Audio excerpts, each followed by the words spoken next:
sniper's bullet shatters the wall, missing a girl by inches. Inside a ruined house, Jian whispers one word. Focus. This isn't survival by luck. It's training. Jian finds herself trapped in her Uncle Jianman's countryside home as professional killers close in. Using a mirror strapped to a broom, she exposes the sniper's blind spots. Something her uncle once taught her while watching action movies. That lesson saves her life, letting her grab a hidden gun and turn the tables. As the attack unfolds, Jian's past begins to resurface. Flashbacks reveal Jianman as an overprotective but mysterious guardian, installing metal bars, a bulletproof closet, and quietly dealing with people who wronged her. She never believed his jokes. Until now. The story cuts to the moment Jian learns Jianman is dead. His throat was slit, yet police rule it a suicide. At the morgue, a strange tattoo on his leg, mirth help, raises questions that won't let her rest. Back at his house, Jian reunites with Zhang Min, a computer engineering major who once worked for Jianman. While preparing for the funeral, they uncover an old phone, cryptic messages, and a bank balance worth 18.7 billion won. The truth is chilling. Jianman wasn't selling farming supplies, he was running a dark web weapons shop. When Jian tries to shut the operation down, a buyer responds with a threat.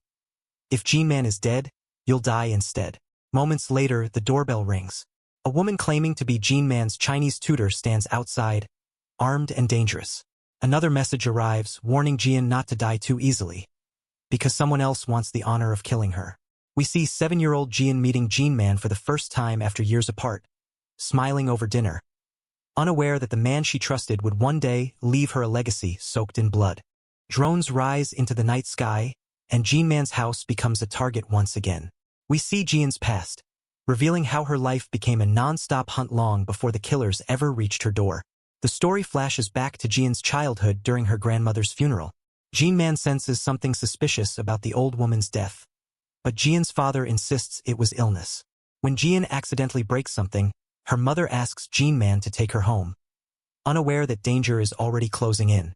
At the funeral hall, a man with cold eyes arrives to pay his respects. He claims to be Jianman's old friend, but his presence feels wrong. This is the same sniper who will later hunt Jian. That night, Jian asks her uncle about death. Watching a nature documentary, Jianman explains it simply. The weak bark loudly, but the strong stay silent. Moments later, his burner phone rings. Before leaving, he warns Jian. She must not open the door unless the visitor can answer a riddle correctly. But when a man arrives, he forces the lock instead. Just as Jian is about to be attacked, another man drags the intruder away. A brutal fight erupts outside her door. The rescuer returns, shows the correct riddle answer, and types on his phone. He's Jianman's friend, unable to speak. As more footsteps approach, he tells Jian to hide. Peeking through the door, Jian witnesses pure horror. The sniper attacks Jianman's friend and cuts off his hand without hesitation. The killers then hunt Jian, finding her dangling outside the building window.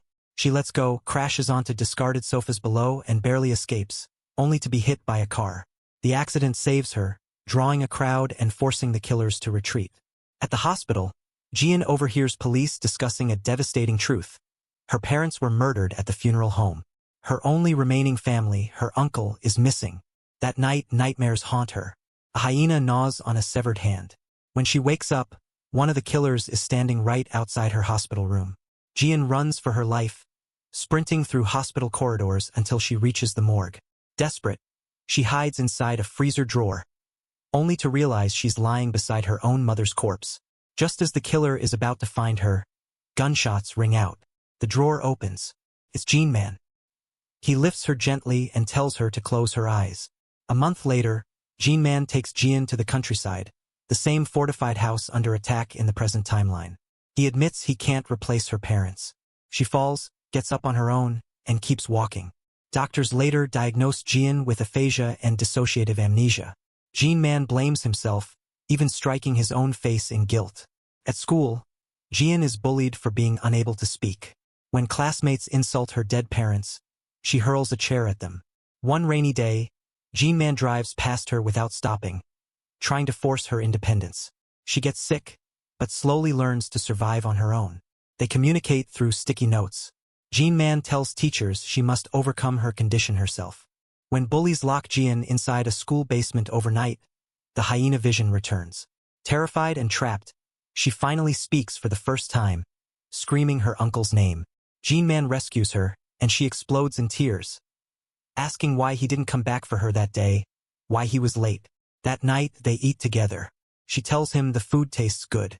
Back in the present, Min-hai arrives at Jian house pretending to be harmless, but Jian doesn't fall for it. When Min-hai pulls a gun and speaks Mandarin, Jian calls her bluff. Min-hai leaves, but the threat remains. Inside, Zhongmin reveals the truth behind Mirthhelp.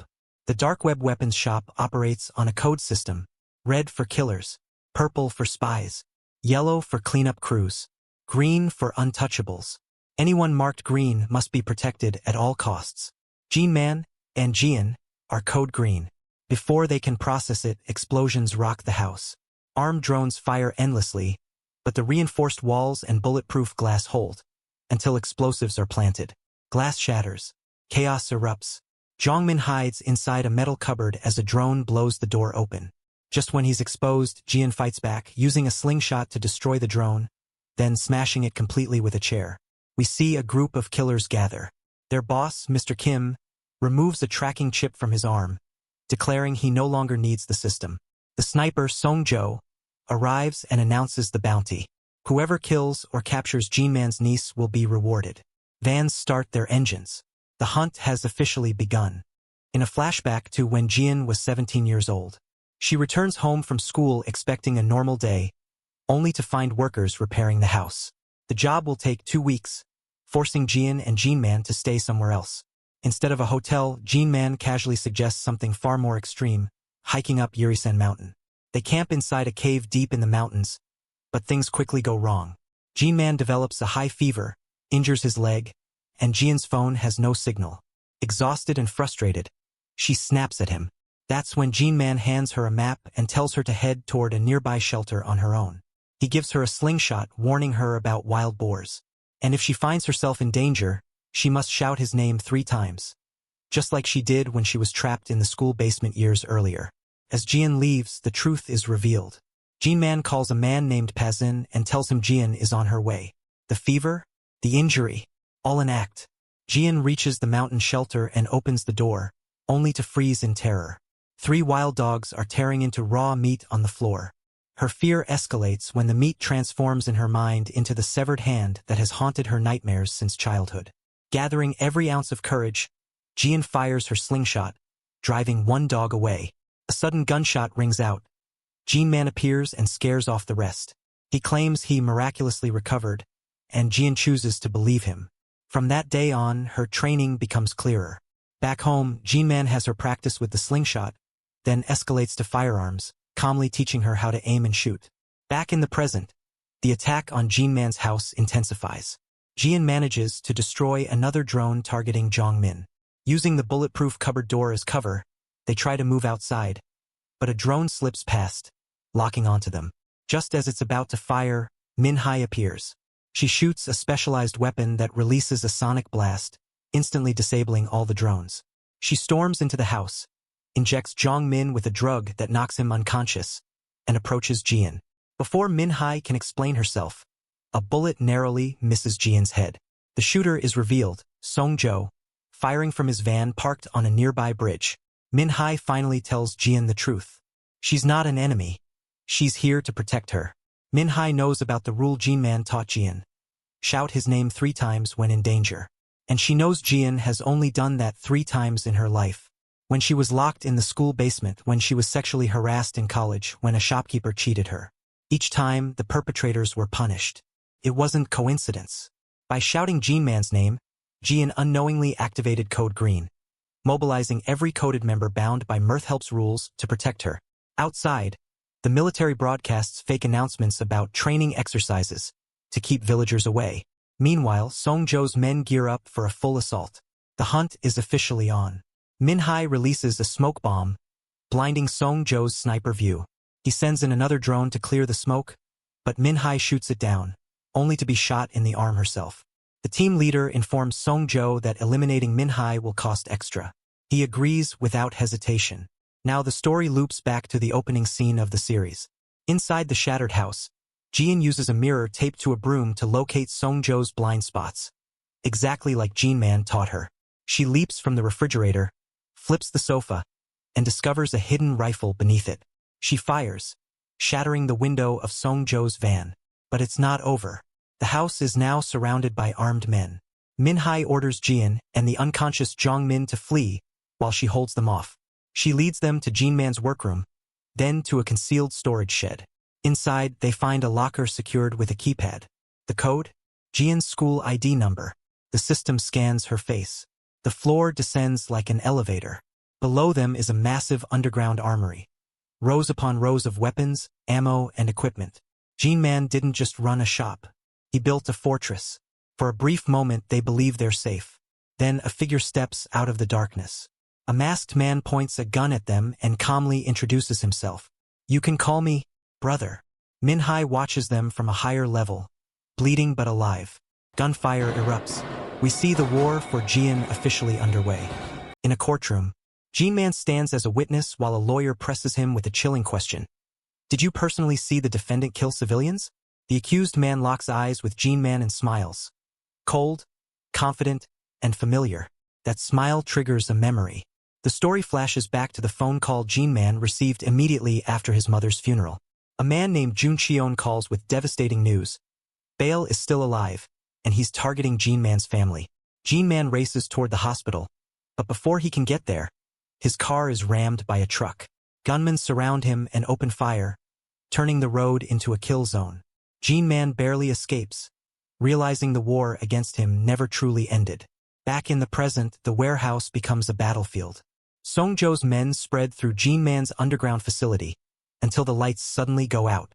Minhai moves through the darkness like a ghost, silently eliminating them one by one. Every gunshot is precise. Every move is lethal. One by one, the attackers fall until only Mr. Kim, the leader, remains. Unlike the others, Mr. Kim can fight back.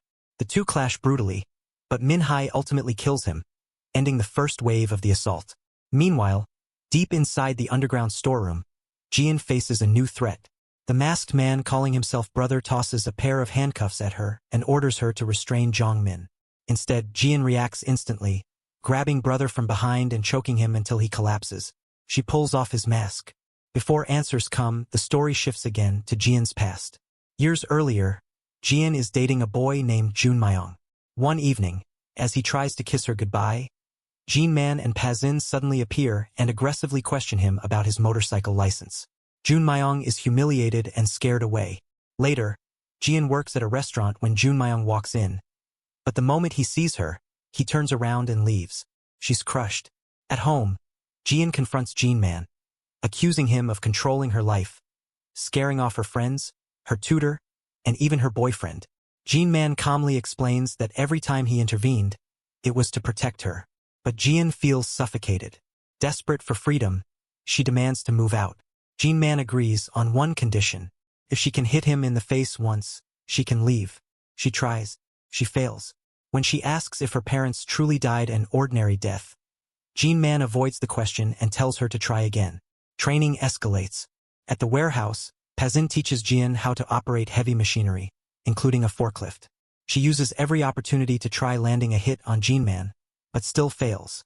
Eventually, Jian orders Pazin to knock her out to stop her from pushing herself too far. When Jian wakes up, she's furious, and finally decides to take control of her own strength.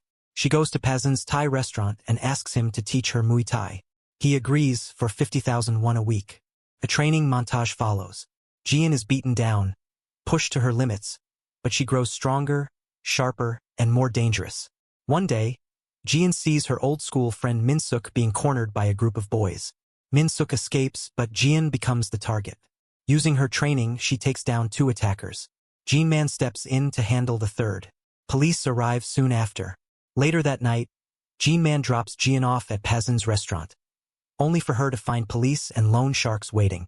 Pazin has vanished, leaving behind more unanswered questions. Back in the present, the truth starts to crack open. Jian and Zhongmin discover a massive surveillance system in the underground room. Cameras show footage from everywhere: her school, bathrooms, hallways. Furious, Jian confronts brother, demanding to know how long he's been watching her. He insists there's no time, more attackers are coming, and Min-hai needs help. When Jong-min turns on the lights, brother recoils in pain. Jian gives him a hooded jacket and demands the truth. But Jong-min interrupts, accusing brother of manipulating her emotions. When Jong-min looks away, brother suddenly bolts, screaming that Jian should never trust Jong-min. She chases him, only to fall through a chute into a hidden room below. Brother seals the trapdoor. Inside, Jian finds yet another command center filled with screens.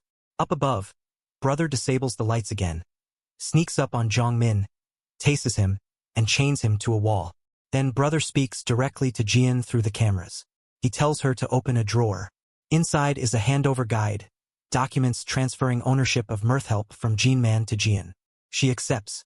As the new owner, Jian orders brother to free her. Once out, she immediately takes his gun and forces him to release Jong-min. That's when brother drops the bombshell. Jong-min is the reason Jian-man is dead. Still, Jian makes him release Jong-min. She keeps her gun trained on both men, unsure who to trust. Brother urges her to watch a video file, but Jong-min begs her not to. Trying to win her trust, Jong-min reveals that he was the one who told Jian-man she was locked in the school basement all those years ago. Another memory surfaces. A young Jian holds a kitten she desperately wants to keep. Jian-man agrees, but warns her that if the kitten dies, she must accept responsibility. Back in the present, Jian sees Min-hai alive on the security feed. She orders brother to bring her weapons and medicine. Before leaving, brother gives Jian a pair of sunglasses. Min-hai recognizes brother when he arrives. Downstairs, Jong-min hugs Jian, thanking her. But it's a lie. The hug is cover. He injects her with a sedative. As Jian fades, Jong-min confesses the final betrayal. He was the one who locked her in the school basement years ago. Her vision blurs. She looks at the sunglasses. Another memory flashes. Young Jian crying over the kitten's lifeless body. As consciousness slips away, Jian asks one final question. Who are you? Song-jo and his team receives a new weapon, an advanced gun that can be operated remotely. The hunt is far from over. And now, Jian doesn't even know who her enemies truly are. In a flashback, Bae Jong-min responds to a job ad Jian-man posted, looking for a part-time worker. Jong-min appears harmless, polite, intelligent, and eager for work. Jian-man hires him, unknowingly letting a Trojan horse into his life. Back in the present, Jian wakes up tied to a chair. Jong-min stands nearby, calmly talking on the phone. He promises to transfer access to the shopping mall, Mirthhelp, to the caller. Then the person on the line gives a shocking order. Kill Jian. Jong-min freezes. Gun shaking in his hand, he points it at her. Jian asks the question that has haunted her for years. Why did you lock me in the school basement? Jong-min answers coldly. He wanted to test whether she was truly mute. Then he starts telling her the truth, starting with Babylon. Years earlier, Jong-min discovers Mirthhelp. He excitedly tells a friend about a mysterious website selling weapons. Jong-min hacks it, but within 5 minutes, the site locks him out. That alone tells him this isn't ordinary. That night, 2 men break into their apartment. One asks Jong-min if he hacked Mirthhelp. The other knocks both boys unconscious. When they wake up, they're forced to prove their hacking skills. Jong-min succeeds. His friend does not. Without hesitation, the man shoots Jong-min's friend in the head. The older man, Lee Yong-han, a Babylon executive, shows Jong-min photos of Jian-man and Jian. Jong-min realizes he has no choice but to work for them.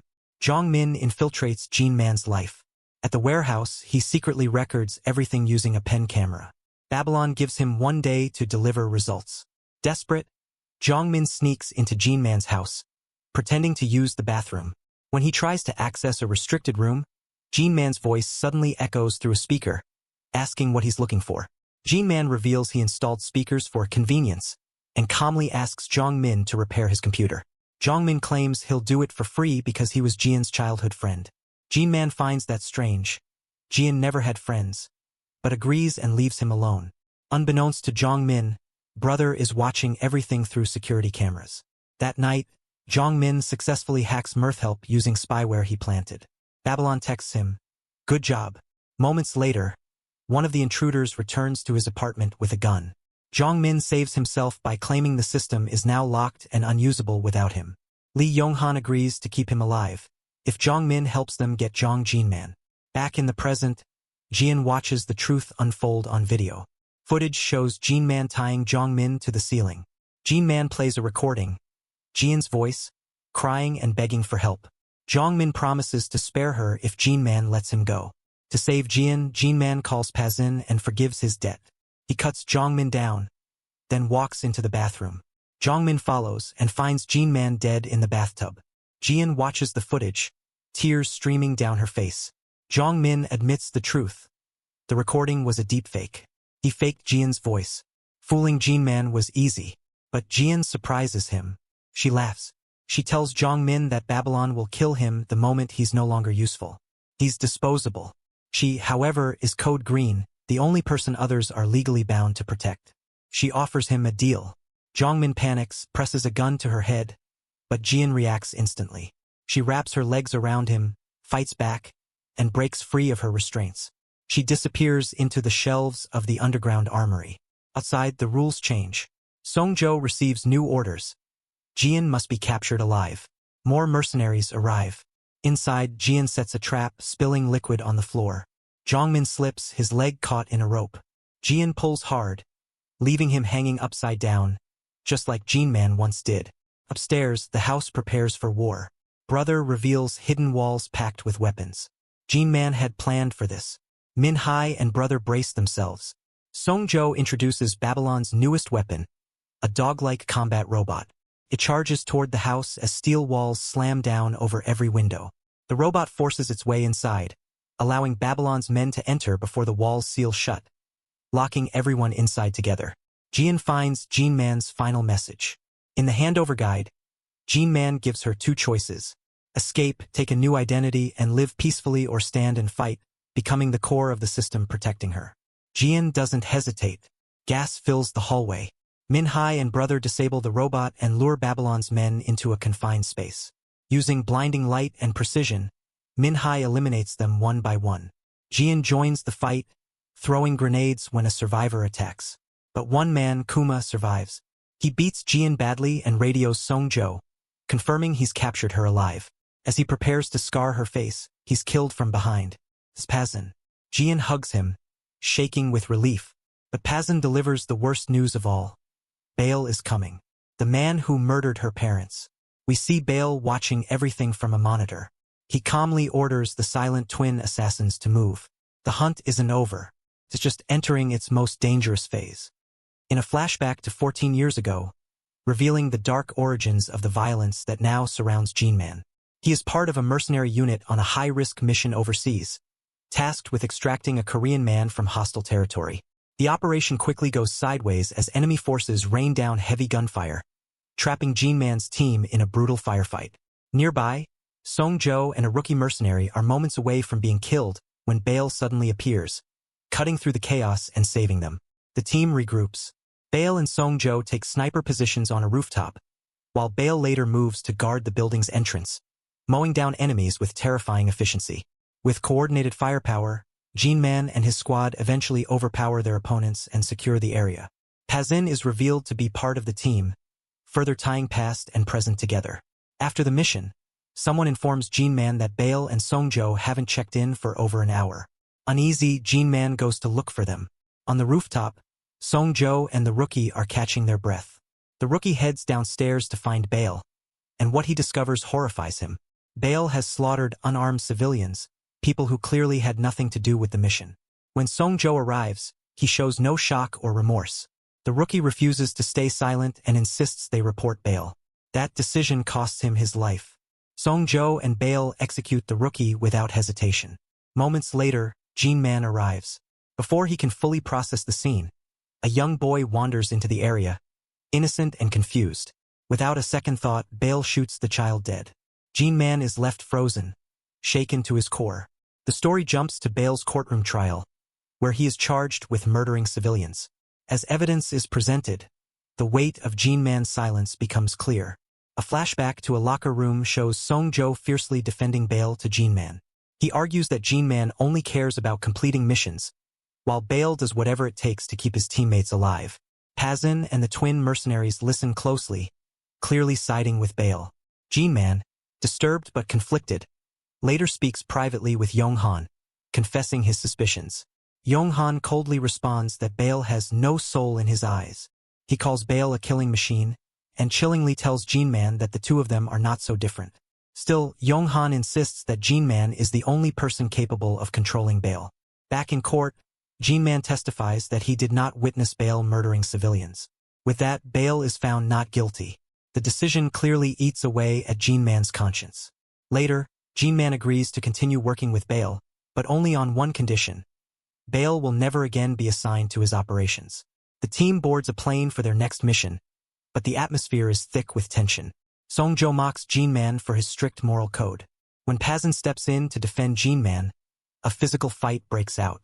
The twin mercenaries back Song-jo, and the situation nearly explodes, until Bale speaks. The room instantly falls silent. Even monsters know who the real monster is.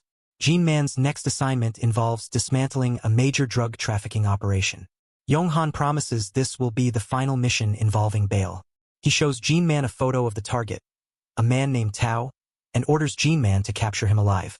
As the mission begins, Jian gives Bale direct instructions, but Bale senses Jian's distrust. During the operation, Bale encounters two unarmed men. Jian orders that they be turned over to the police. Bale instead throws them a knife, declaring them armed, and executes them on the spot. Meanwhile, Jian and Pazin successfully track down and capture Tao. But elsewhere, Song-jo is looting the compound when he discovers 4 terrified women, victims of human trafficking. They beg for help.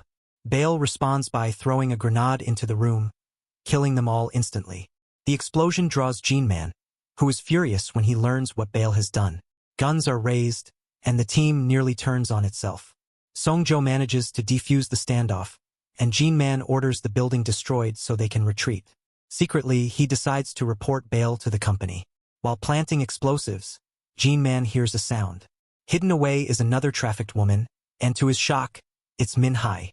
He tells the others to leave and prepares to escort her out himself. But Bale returns. Min-hai panics and runs as Jian and Bale come face to face. A brutal fight erupts with Bale overpowering Jian.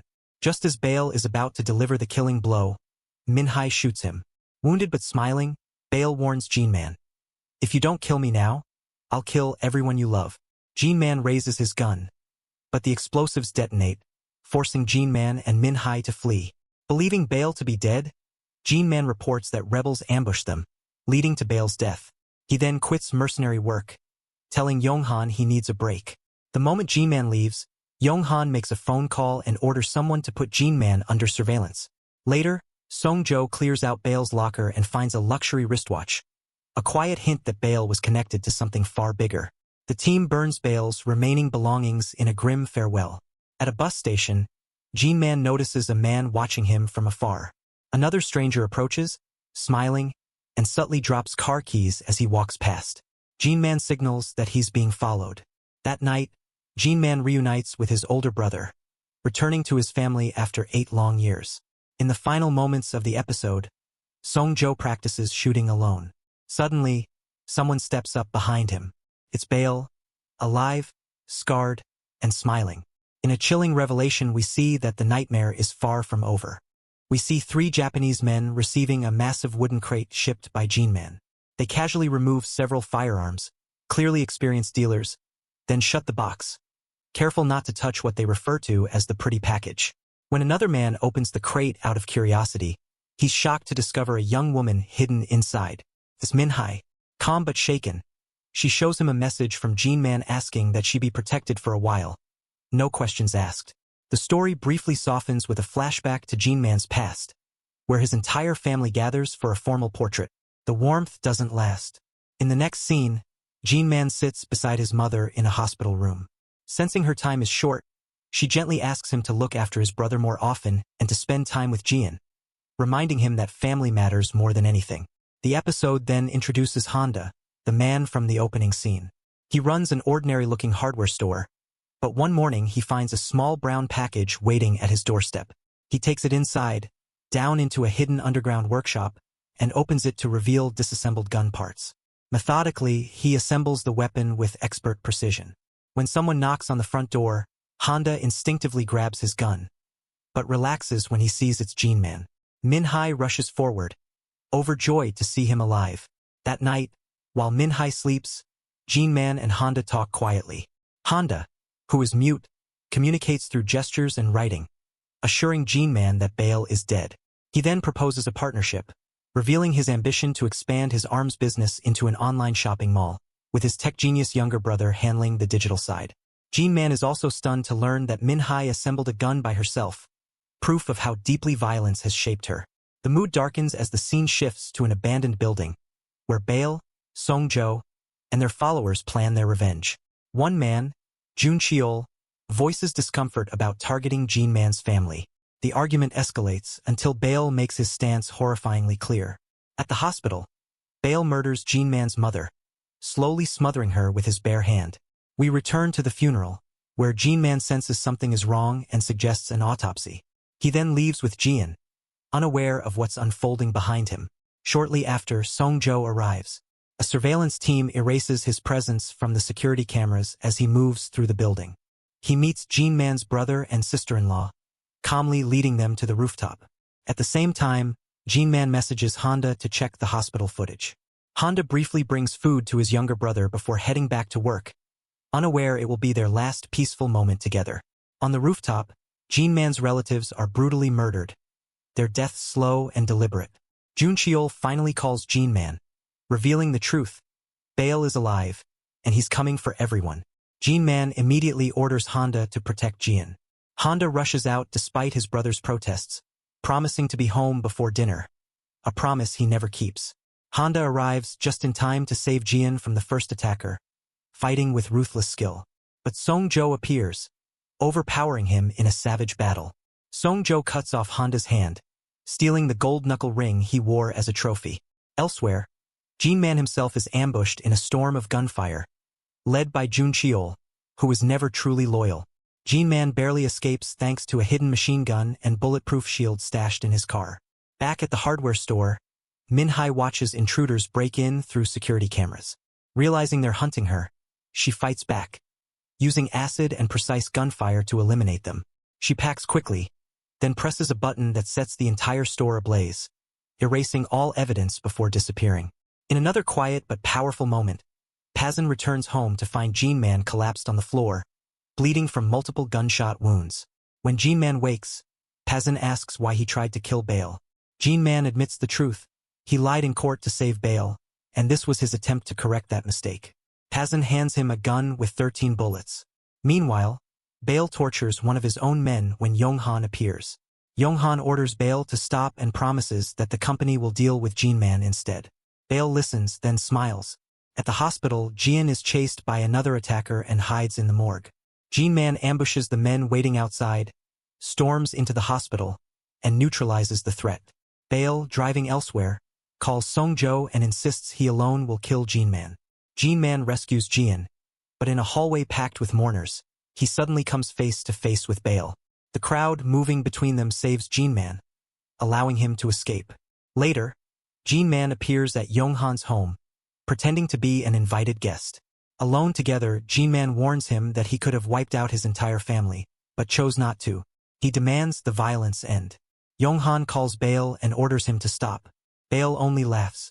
As Jian sleeps, Jian-man confides in Pazin, admitting that temporary fixes aren't enough. He needs a long-term plan to protect her. The next scene reveals that plan. A remote field where Jian-man announces they will build a hidden underground weapons mall. He brings Honda's younger brother into the project, continuing Honda's legacy. Time passes. Pazin recruits Min-hai, training her while she works at a restaurant. Jian moves in, and the underground operation slowly takes shape. Yet Jian-man remains haunted, suffering nightmares of Bale, unable to escape the shadow he created. The episode ends quietly but ominously as Jian-man teaches Jian how to assemble and fire a gun, passing down the same survival skills that once defined his own life. We see that this war is far from over, and Jian is no longer just a bystander. We see Song-jo briefing the deadly twins about their next mission, Jian's house. He warns them that all previous attackers sent to the house are already dead, setting a tone of lethal anticipation. The twins, silent and menacing, prepare to execute their plan with calculated precision. Inside the house, Pazin tends to Min-hai, removing a bullet lodged in her side. The camera pans across the bathroom, revealing a hidden opening behind the washing machine, a secret passage. At the far end of the narrow corridor, Brother is investigating, sniffing a dead-end wall. He detects traces of gunpowder, confirming that a fight had recently taken place. Meanwhile, Zhang-min remains suspended upside down, trapped in the lower storeroom, still unconscious of the chaos around him. Jian and Minhai are conversing quietly when Pazin informs them they must descend to the underground shopping mall, Jian-man's hidden weapons hub. Brother immediately objects, explaining that booby-trap explosives have been installed. The mall cannot be left unattended. Any absence of a registered manager, including Jian, who left temporarily, triggers a complete shutdown. Brother realizes they have exactly 20 hours and 30 minutes before the mall completes a full restart, during which all its defenses and systems go offline. In that moment, he notices someone accessing the server remotely. Jian makes Pazin promise to explain everything later, leaving him no choice but to trust her. Meanwhile, Brother spots Zhang-min manipulating the mall's systems, realizing he is behind the unauthorized access. Suddenly, a robot dog, one of Babylon's mechanical enforcers, activates, emitting high-pitched ultrasonic frequencies that incapacitate everyone in the room. Brother collapses, and Pazin urgently shouts at Jian to hide in the passageway. Just as Minhai prepares to destroy the robot with her gun, a car smashes into the house, sending shockwaves through the building. The twins and Songzhou emerge, armed and ready. The twins shoot Minhai and engage in a vicious fight with Pazin. Songzhou, meanwhile, pursues Jian but is forced to fend off Brother, who shouts for Jian to run. Amidst the chaos, Jian witnesses Pazin and Minhai struggling for their lives, while Songzhou fires multiple shots at Brother, barely grazing him. Jian flees the house and makes her way to Jian-man's warehouse, with Songzhou in pursuit. In a tense psychological moment, Jian hears a voice guiding her. Not Jian-man's, but her own inner voice, urging her forward. Listen up, Jian. Songzhou reaches a corpse and attempts to remove the gold ring, only for the lights to suddenly come back on, revealing Jian pointing a gun at him. She demands answers. Are you the one who killed my parents? Their confrontation is interrupted by a noise. Songzhou dives into the warehouse shelves, disappearing from view. At the same time, Zhang-min emerges from the mall, lashing out against both Babylon and Jian. Songzhou takes him down with a swing of his axe but soon realizes that their goals may not have been completely opposed. Inside the mall, Jian continues her ascent, while Songzhou follows. Upstairs, one of the twins lies dead, and the surviving twin attacks Pazin. Songzhou, now methodical, sets up laser-linked explosives throughout the mall, visible only with specialized glasses. As Jian crosses one laser beam, it triggers a controlled explosion, loosening a gun that gives her more ammunition and options. The surviving twin attempts to force open a rigged door at the end of the secret passage, only to trigger an explosive trap, which blows up in his face. Jian, now in a lower room under the trapdoor, bandages her injured arm and assesses her next move. Brother, having survived thanks to his bulletproof vest, awakens, ready to help. Songzhou becomes unexpectedly emotional when he notices Jian-man had displayed their team's slogan on one of the walls, a haunting reminder of the men they lost. He warns Jian that everyone is headed to hell, yet she still has a choice. Suddenly, Jian rushes at him in a forklift, forcing him to jump sideways and trigger one of his own explosives. He falls into a pool of gasoline that Jian had previously prepared. Songzhou reminds her she has never shot a human before, but Jian doesn't hesitate. She ignites the gasoline with a gunshot, and flames engulf Songzhou. Though sprinklers dampen the fire, Songzhou lunges to attack, and Jian shoots him square in the forehead, decisively ending his assault. Brother comes down to support Jian, restoring the mall's security systems. On the satellite feed, they see more Babylon mercenaries converging on the house, all on a hit list with massive rewards for anyone capturing or killing Jian.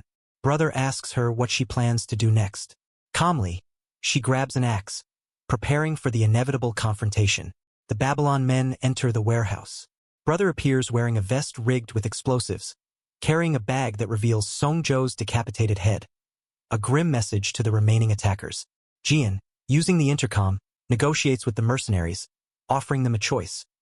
Leave peacefully and receive the Babylon bounty split among them, plus future discounts, or face certain death. The men agree, calculating that Jian's terms offer the best outcome for themselves. Pazin returns from the living room to check on Minhai, who is motionless but alive. Jian surveys the wreckage of her home and warehouse, still looking for Pazin and Minhai. Overcome, she allows herself a brief moment of grief, but her focus snaps back as she notices another bus approaching.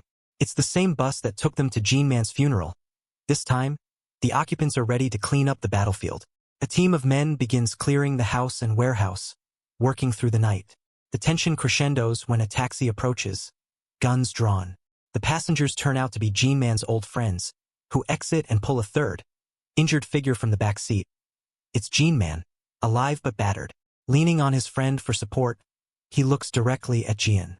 Her shock and disbelief are palpable. Jian Man smiles, signaling that despite the carnage, the fight is far from over. But they've survived another impossible day.